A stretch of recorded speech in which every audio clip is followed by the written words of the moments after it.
Yes,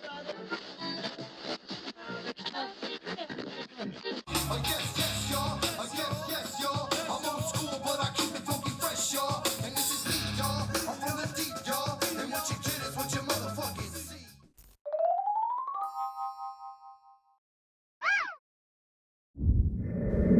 Welcome back, humans! You know what day it is. My name is Jaime, giving you exclusive vents on headlines that you didn't even know you needed. And with that said, let's get on with some vents. So, humans, like I said, this is like the propaganda machine. This thing is like more fuel to the fire. These are like a bunch of things that I'm going to share with you today that they really don't want us knowing. And they're out there, but, you know, we're so flooded with so many distractions, we're not going to take time to come check these out. So that's why I'm here to share these with you. But it wasn't until like the 80s, they said, to like the AIDS virus and the AIDS epidemic was a big deal here in the United States. And they said it could only be contracted by gay men. This was their theory or this is what they were saying when the media got a hold of it, right? So we know it was BS, but like I said, the media got a hold of this machine. It was like starting it, you know, it was like, they probably had to start it at first with like a crank in the front. That was like the first media machine or the propaganda machine. But I'm wondering if it started like around the Fauci rookie season, because like I know he had something to do with this stuff in the AIDS thing, and like you know this kind of started some of his corruption, apparently from some of his history. If you go and check it up, but around his rookie season, this AIDS thing was everywhere. He was like, "What are we gonna do?" And so they decided to fucking just like, "Hey, why don't we just practice this medicine on some humans, and you know don't tell them what the fuck it is, and just use us as guinea pigs without our permission." And so the government was like, you get our permission. You know, sounds like a great idea. You know, here's a raise. But yeah, during this Fauci rookie season, I'm not sure if he was the one involved, but I guess it was, you know, our doctors with these other doctors from another country, and they gave 17,000 women this practice medicine. They called it AZT, and they were hoping they could prevent mother-to-baby transmission from the AIDS virus. And with you know, unknowing to them, they were thinking this this medicine was going to be working, but all the whole time this was experimental, and a lot of things happened. You know, some of the babies, a bunch of the babies, like around 1,000 or more of the babies contracted the virus, and a lot of things happened.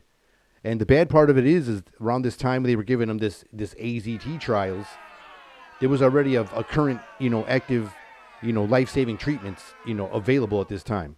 And I feel like that's what's really painful and bullshit about this is these medicines was already around to help them, but let's just use this practice shit. And I believe that's when like the big pharma started getting in the money game and started buying off shit.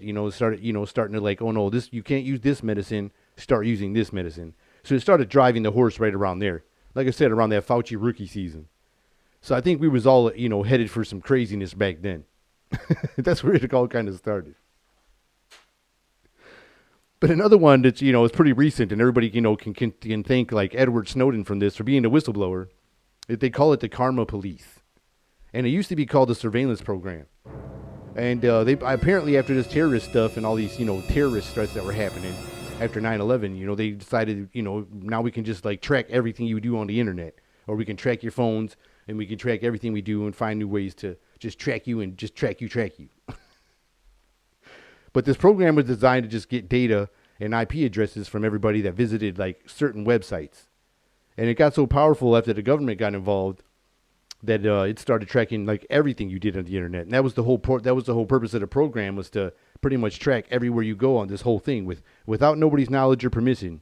They wanted to know everything you were doing, like your whole browser profile on every website in the internet. That's wild. And you notice they say like, oh, it's for our protection. We want to make sure nobody's doing nothing good. But they don't have no kind of transparency on their side in their end because we don't know what the hell they're doing. We only take what the hell they're fucking feeding us with all these pre-made speeches, whoever the hell writes them, and what the media just shoves down our throats. I mean, that's just bananas. So we need to be careful because I feel like this is a setup because the media is pushing all this stuff right now. This, like I said, this, how, you got the fact checkers on the internet, on these social medias and all these crazy things going on. But I feel like they're setting it up right now for like that one party system that people are talking about. Like, that conspiracy where they're saying all these things happening for the one government and all this. This could be the first step because they're like shitting on the Democrats right now. People are jumping ship It's fucking, it's crazy what's happening right now, and they're making this side look super bad, and like we're just gonna walk over to the other side, like people are just gonna cross over the line, like people like have no problem just being like, oh, we just like this side, just like nothing. And the media is driving this whole thing, and I feel like we just got to be careful and watch for those setups because there could be a reason for this whole thing, and it could be we just got to be careful. Like I said, humans, this one smells like a setup. That's all I'm saying. But I'll continue, humans. I'll continue. This one, like a lot of people think, like it's more in the conspiracy realm, but it's brought up a lot. Even like so a lot of political activists talk about this. Even like other shows like Crowder and other people talk about how it's a lot of some speculate like the government is pushing like a gay agenda, like they're trying to make they're trying to make everybody gay, and I don't understand because I don't know if it's because I'm older. I don't know what it is, man. Because they're using like fashion, the music and the entertainment industry, and they're saying like everything is like gay. So I don't know. Maybe it could be true. You never know, because in the 60s and 70s there was like a failed experiment. It was like called the Aversion Project or some shit, and they were like trying to cure gay people. They were trying to, well, mostly gay men. They were trying to cure men from being gay. And this was this whole project over in the 60s and 70s. And I think it started in like South Africa and shit. And they was just like rounding up gay men. And they was like trying to cure them. But they were using like shock therapy and shit. They were like shock these dudes and like try to fucking shock the gay out of them.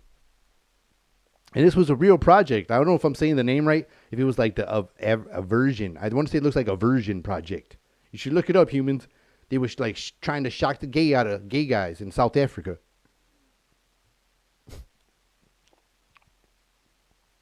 And they were showing pictures of I guess they were showing pictures of like naked men and trying to get them aroused and excited. And every time they would get excited, they'd fucking shock the shit out of them. It was like a bark collar for gay dudes. I feel like that was a setup. Like, what are you supposed to do if they're fucking attracted to the guys and you're just going to be, oh, we don't want you to be attracted to dudes, but here's the picture of an attractive dude. It's like, really? Like, we don't want you to eat cheese at a fat camp, but here's the fucking, grilled cheese in front of you. Like, come on, man. Why you, that's like backwards. If you ask me, it's just totally backwards. So they would show them that stuff and just like zap them. Like, what were they really expecting to happen?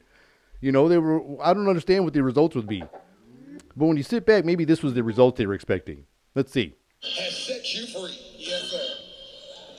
Turn around and tell those people. Tell them. I'm not gay no more. I am delivered. I don't like men no more. I said I like women. Women. Oh, shit. I thought he was going to throw up. I'm not gay. I would not date a man. I would not carry a purse. I think I would not put on makeup. I would. this was the result they were hoping would happen. Oh, women. Now, listen. Y'all praise God with him. Hold up. Okay, so that's the result I think they were hoping would happen. And that was some fake shit. Obviously, that was some. So they were like, go join him, in his freeness. But it was only dudes that went and joined him. So like the double wasn't believable. I'm just saying, but they were trying to, I don't know, maybe, like I said, and that's why it failed. So they were trying to cure the gayness, and then they knew it wasn't going to work. So now, maybe they flipped it and like, maybe we should just try to make them gay then. Maybe it's just, let's try the other way. And maybe that was the whole plan the whole time from the failed experiments. Who knows? But here's a good one, humans. Like I said, this one really doesn't sound like an experiment. This one sounds like, if it is an experiment, this shit's still happening. Okay? And I don't know if this is real, the current name of it, but this shit was called Project Troy.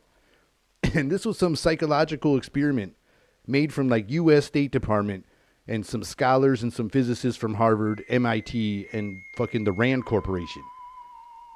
These guys, when to launch this program through U.S. and like globally, through like radio programming, newspapers, movies, and like news and any sort of notable media. Like they were going to use all this shit. And sounds like it's still going on, right? Because what are you going to use it for, right? Well, this powerful machine was to push all the fucking narratives and propagandas, like for the next, next movement or next power move of the government, of the rise of the government or the rise of the power of the government.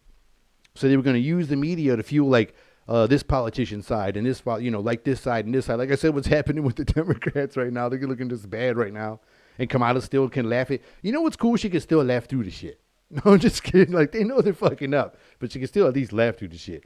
But anyways, like I said, and I think now it's like, with this smart tech, all this stuff that, you can be tracked with and connected with now. And, and they can just like track your habits and control you in different really ways. And they're, gaining more power through this, connection through these, all these connections through the internet. And it's kind of spooky sometimes because everything is connected to the internet now. You got your smart TVs, you got your phones in your fucking hands every day. Your fridge is fucking smart. You got fucking smart appliances all over the place. Your microwave and shit. Everything got fucking like smart tech now. Like if the government ever decided to control your food, what they started shutting off your fucking fridge. Like you just come home and your fridge was like, you ate too much today. And your fridge just locks its own doors and shit. And they're over here fighting with your own fridge trying to make some food. You know what I'm saying? Like your fridge and your microwave just ain't shutting off. Like you just had way too many calories today. I'll be like, hell no, you be breaking fridges and shit. They're trying to hotwire your fridge just to get a fucking meal. And that's the day I decided to get me a new fridge. That's all I'm saying. Well, I hope y'all enjoyed this episode, humans. And if you did, I'd appreciate it if you would smash that like button, hit me with a subscription, and turn on them notifications. My name is Jaime, and this has been another episode of Meant to Vent. Till next time, humans. See ya.